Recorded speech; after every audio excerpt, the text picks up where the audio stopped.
This is the His and Her Money Show, where we talk about managing money, marriage, and everything in between. Now, here are your hosts, America's #1 money couple, Talent and Ty McNeely. Welcome back to an all-new edition of the His and Her Money Show with America's #1 money couple, Talent and Ty McNeely, where we are helping you to manage your money, your marriage, and everything in between. Grateful to have you here with us for another fantastic edition of the show. An episode you're going to love because we have another debt-free story here for you. And we do this because we want you to be motivated. We want you to begin or continue in the process of becoming debt-free. And so that's why we have real people come on the show to talk about their real stories of paying off real debt. So you know that this can be a reality for you as well. And today we're going to be talking with a young lady by the name of Jill, who paid off a whopping $150,000 worth of debt, and her and her husband did it in just over a year. Yes, you heard me correct. $150K destroyed in a little bit over a year. So now that I have your attention, let's get Jill on so she can share her incredible journey to debt freedom.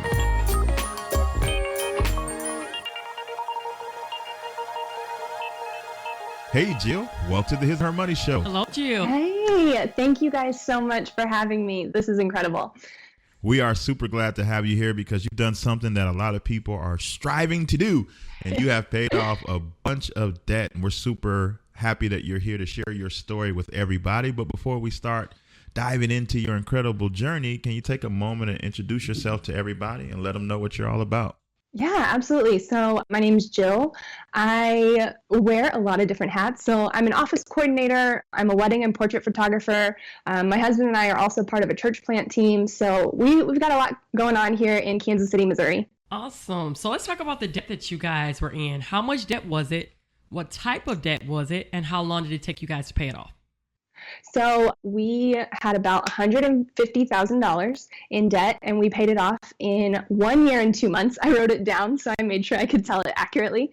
And it was really a combination of life. I was the first person in my family to go to college, and so we didn't really know how to navigate student loans very well. So a lot of my personal that I brought to our marriage was student loans. We both had car payments. He had student loans as well, although, his were much better than mine. He had scholarships and things like that.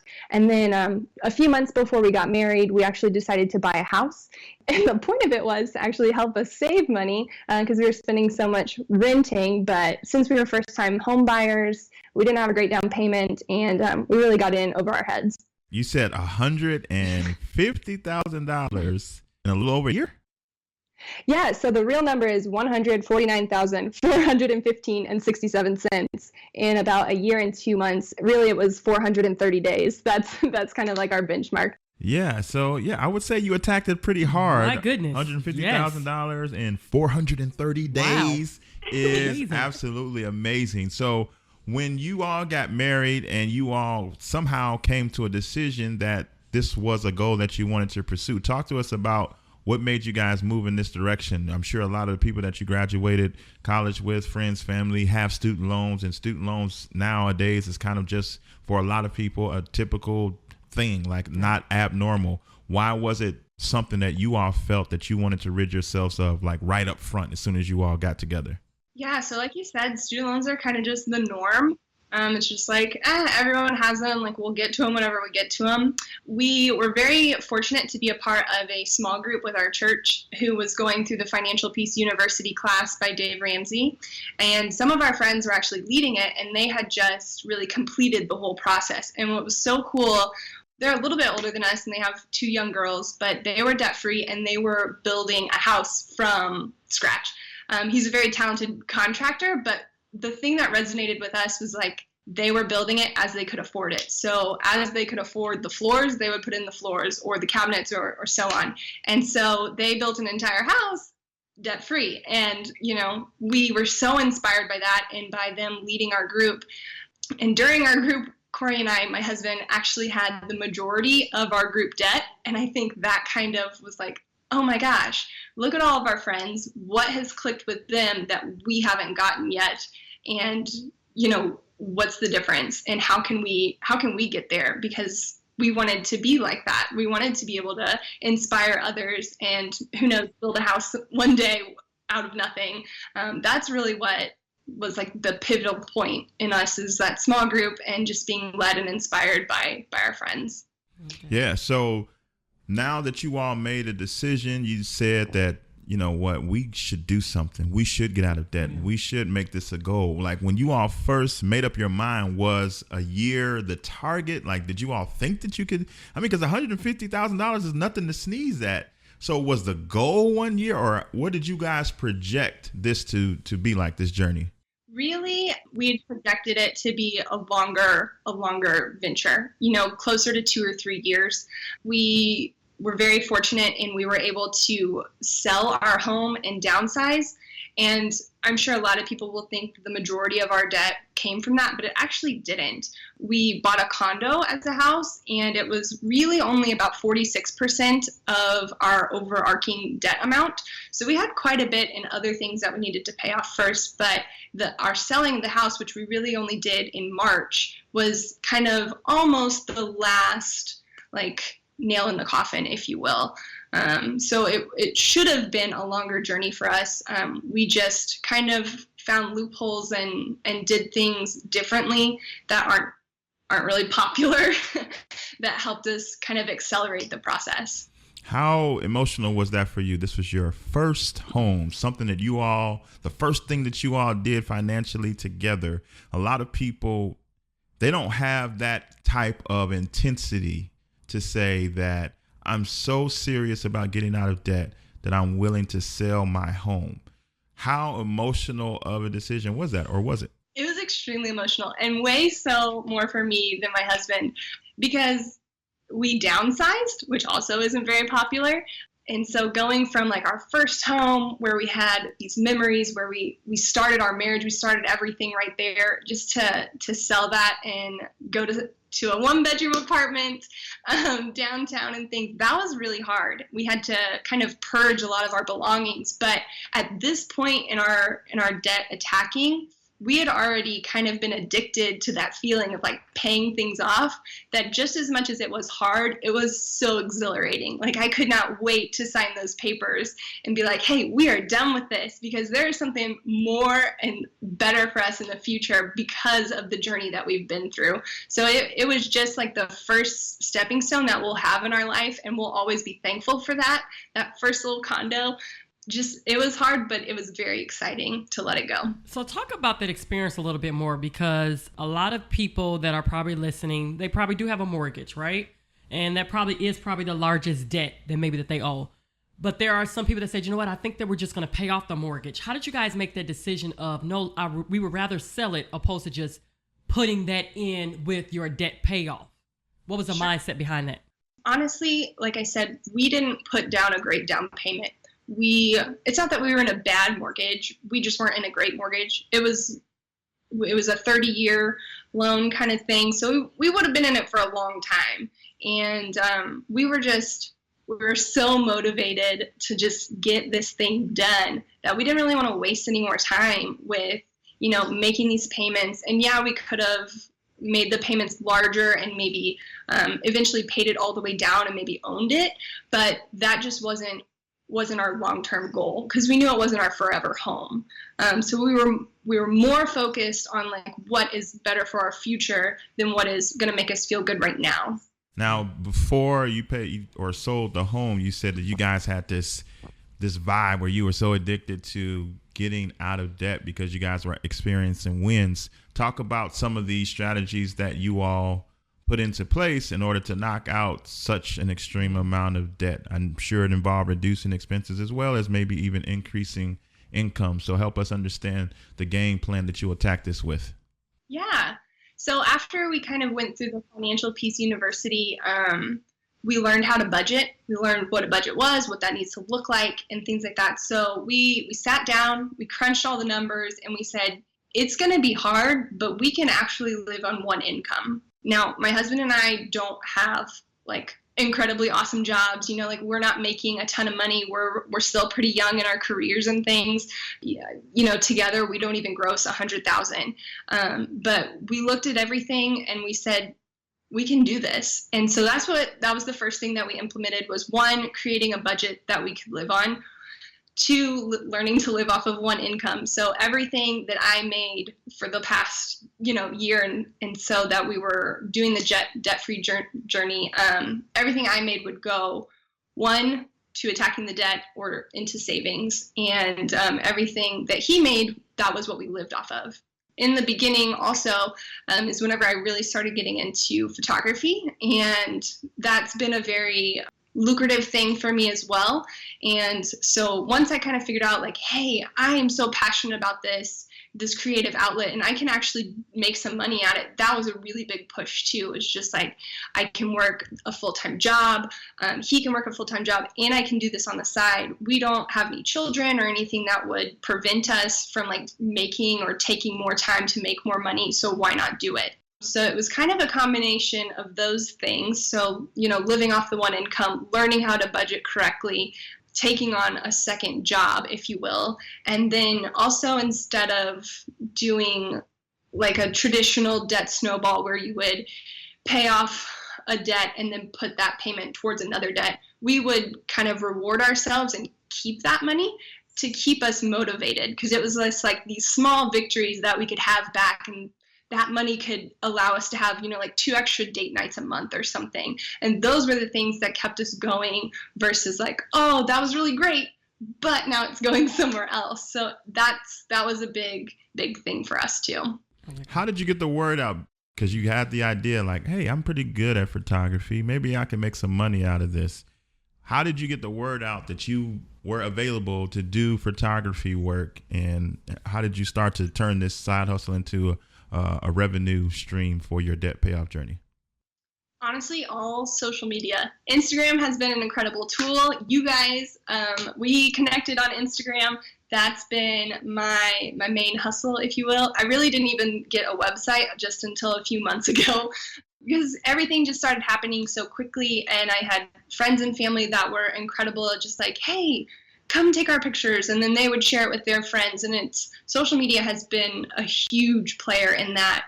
And then getting connected with other creatives in the area who have kind of just taken me under their wing and taught me so much, especially about the wedding industry. That's primarily where a lot of my attention goes these days, is wedding photography. And it's really just been all social media and networking with others. So talk about the business side of it. So there are some people that are on this debt-free journey, and they're paying off debt, but maybe they do have a business or a side hustle that maybe they want to invest more time in or even more money. How did you balance that with your payoff? I'm sure, did you reinvest maybe some of your earnings? How did you, at the same time, grow your business while also paying down debt without having to stop? Yeah, honestly, patience. Really learning that immediate gratification is not a good lifestyle for me anyways. I do not need things as much as I want them. And if I want something, I need to plan for it, and I need to earn it, and I need to budget it. And so that's what we would do is, I didn't really deny myself of everything. There were things that I thought that, okay, well, if I bought this lens, for example, that's going to further my business and I will get more clients because I have better equipment. So we would plan for that. I would say, hey, Cory, this is what I need, and I would like to budget for this. And that's what we would do. And I would wait, and I would continue using what I had because, equipment doesn't make the photographer. I really had to just like hone my craft and learn my skill very, very good, and just use what I had until I finally could get it. And then it was the most rewarding thing. I feel like even to this day, now that we are debt free, we still implement this. There's still things that I want and I want to strive for, but I'm earning those and I'm budgeting for them. And I have finally accepted the mindset of just, I can wait. And that's really hard for anyone who owns a small business or side hustle or anything like that, because you just get so caught up in the day-to-day of wanting to be where other people are at, or wanting what other people have because they seem more successful. But just investing more time in yourself and reiterating like that, hey, you're on a journey, and a journey takes hard work and it takes hustle, and you're going to have to make some sacrifices instead of, investing your money and time into things. That's what's going to ultimately like put you over the top. The journey to debt freedom can be stressful at times, especially when there's two people involved in the process. How did you make sure you and your husband stayed on the same page and didn't fall off over this 430-day period where you paid off all of this debt? And we're going to talk about that right after this commercial break. Are you at the end of the month and wondering where all your money went? Ever feel like you're living paycheck to paycheck? Are you ready to get your finances in order and start your journey to financial freedom? Well, you will enjoy and be given practical tools to make this happen with America's #1 money couple, Talent and Ty McNeely, as they present Teach Me How to Budget. After becoming debt-free in less than a year, they know exactly what it takes and are ready to help you get exactly what you're looking for. With over 30 explosive and practical lessons, financial workouts, an exclusive Facebook group, and much more, they promise to give you the tools that you need to become successful at managing your money with Teach Me How to Budget. Unlock the secrets to managing a budget. Stop those bad spending habits. Cut down on your grocery bill. And plan to go on that dream vacation without breaking the bank. Come plan your paycheck on purpose. Visit teachmehowtobudget.com today to get started. That's teachmehowtobudget.com. Yeah, what's really neat at the beginning of starting all of this, I actually switched jobs. So I took a different job, and my husband and I are so fortunate that we get to work in the same building. We don't work for the same company, but we do work in the same building. And so we were so dedicated to this budget lifestyle, and we are on the same pay schedule. And so it's kind of funny. We were known around the office because every time we would get paid, if it was a Friday or whatever, it was like, hey, budget meeting in the lunchroom at noon. It's going down. We need to work this out. So he would bring his computer with his spreadsheet because he's my spreadsheet man. And I would bring all of my Post-it notes because I'm so disorganized. And I'm a person who has to write everything down. And I'm like, okay, this is what I need. And then we crunch it out, and we'd be in there all lunch break. And the lunch break room has all glass walls so everyone can see us. And then it starts to raise questions like, what are they doing?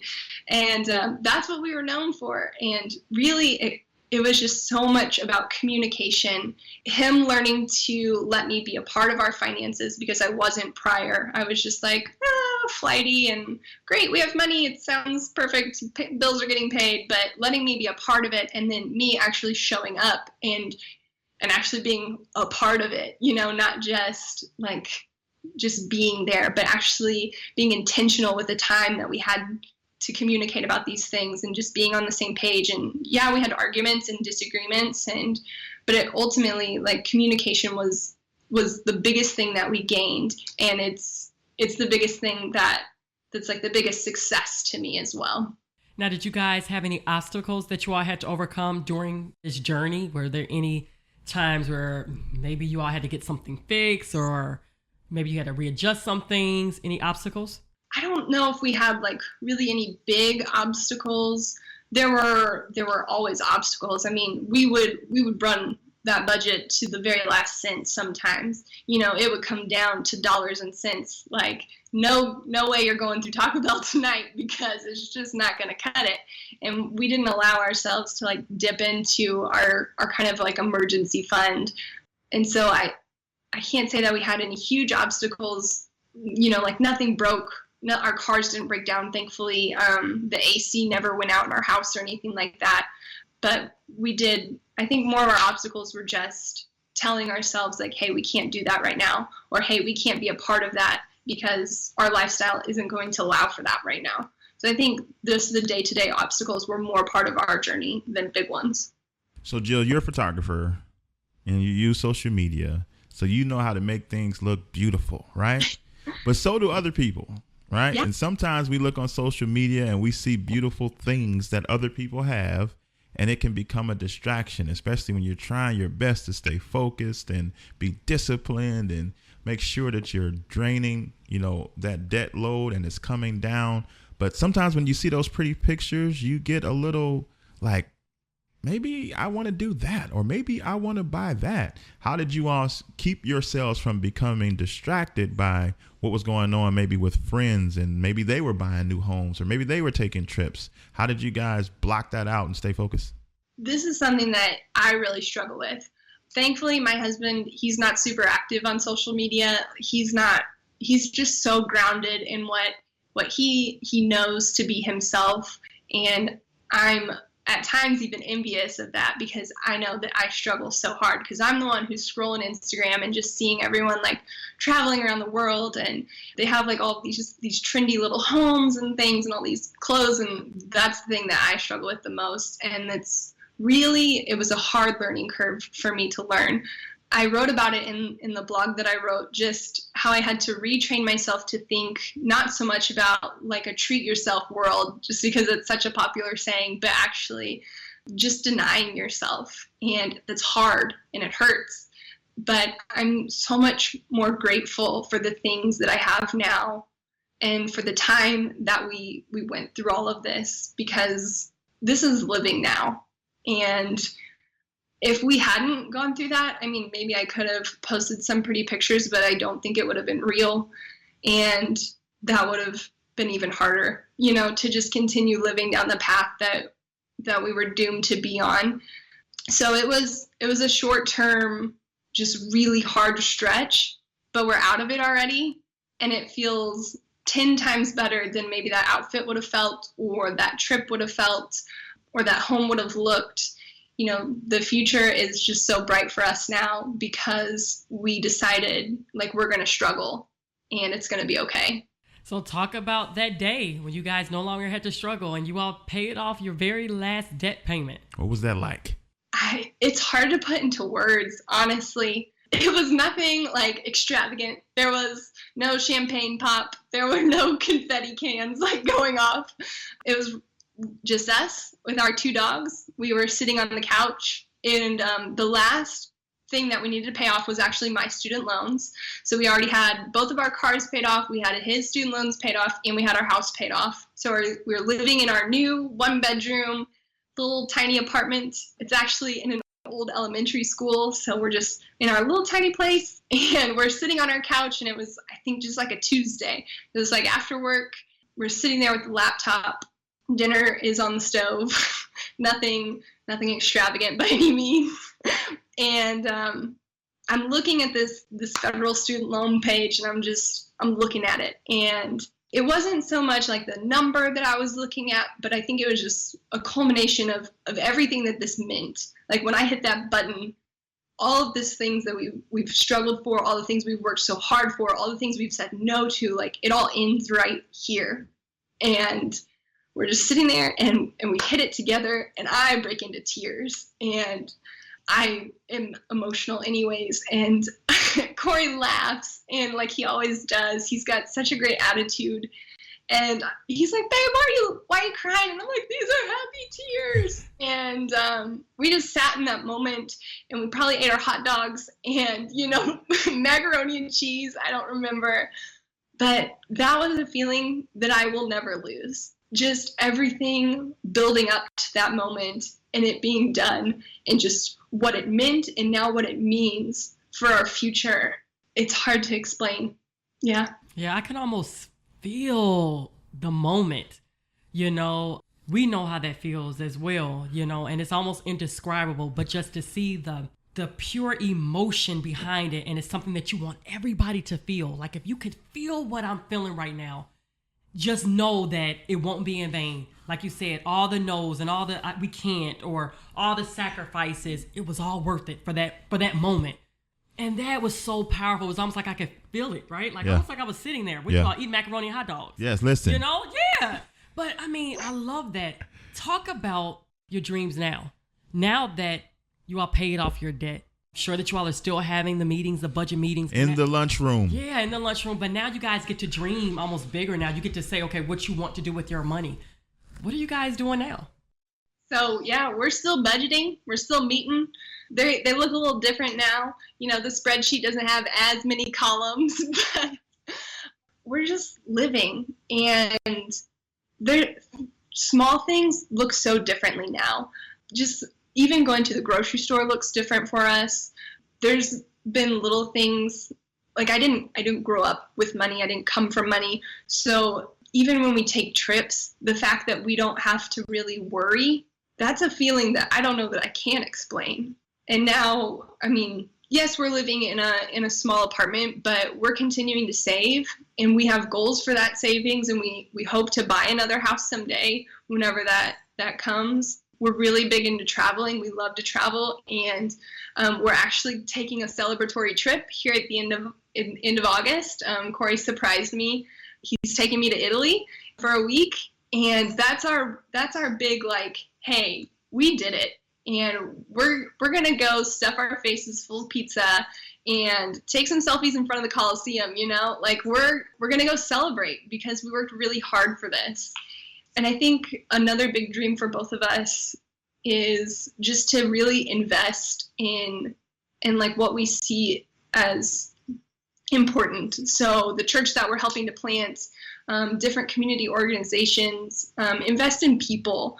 I don't think we're really gonna, try and get $1 million or something like that. That's never been our goal, but just having the freedom to say, you're a thing, you're a cause, you're a person that I want to support, and we can do that. Just like that. That feeling feels so good. Just to be able to help in whatever way possible. Yeah, I'm so excited for the future and for what we can do for our families and what we can do for our community. Those are huge for us. What's been the biggest lesson about life overall that you have learned as a result of going through this journey? For me, patience. Patience is good. It is needed. It was needed. Patience has taught me also self-control, self-discipline. Those are things that I never had before. And maybe it's generationally, maybe that's just the way I was raised is, you just got whatever you want. You didn't really have to put in a bunch of time or effort. But now I've learned everything is so much better whenever I've just been patient and I've waited and I've earned it. That was definitely like the hardest thing for me to learn and the best thing for me to learn easily. Are there any book recommendations that you can recommend to those listening? They don't necessarily have to be geared around finances, but what are some books that have changed your life or even helped? Shoot, I don't know. I would guess we could start with the Financial Peace class. That was a great foundation for us. We didn't do everything by the book, if you will, but it really got us started thinking. It really laid a really strong foundation of how to start. So that was really important. I'm not a huge reader, but I'm huge into my faith. So I'll have to say, the Bible.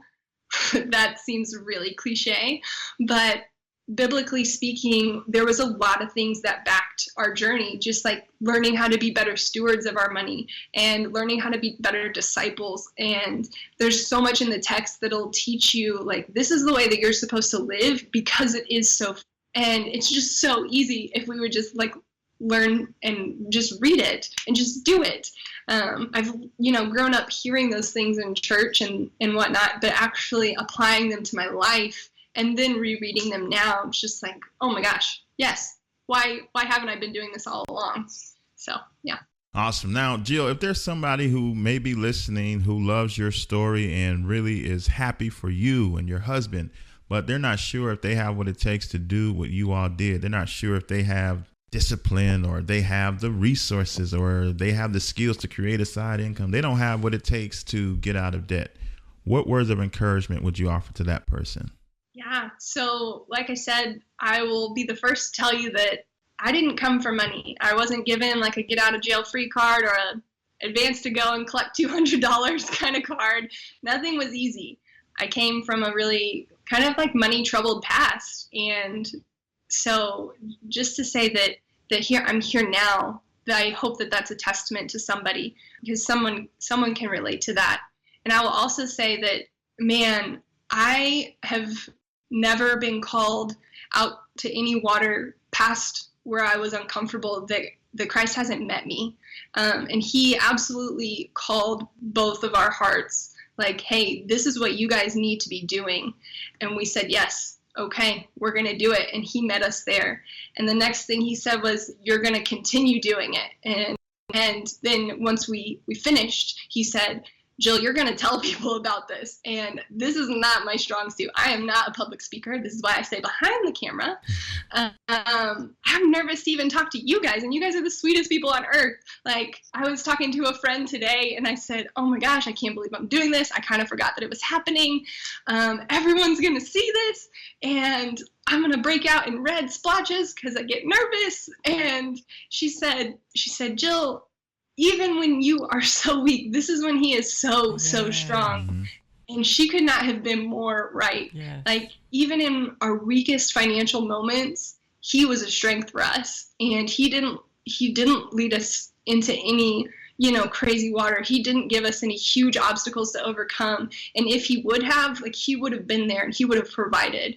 And I just encourage anyone that, even if you have a small twinge, like you're hearing this, or you've seen something debt related and it makes you stop and think, like that's something you need to pursue and you need to look at and you need to go do some research on how to do it, because it is so possible for so many of us. Not enough people even talk about it, but man, the feeling now, this is unbeatable. This is the best thing of life.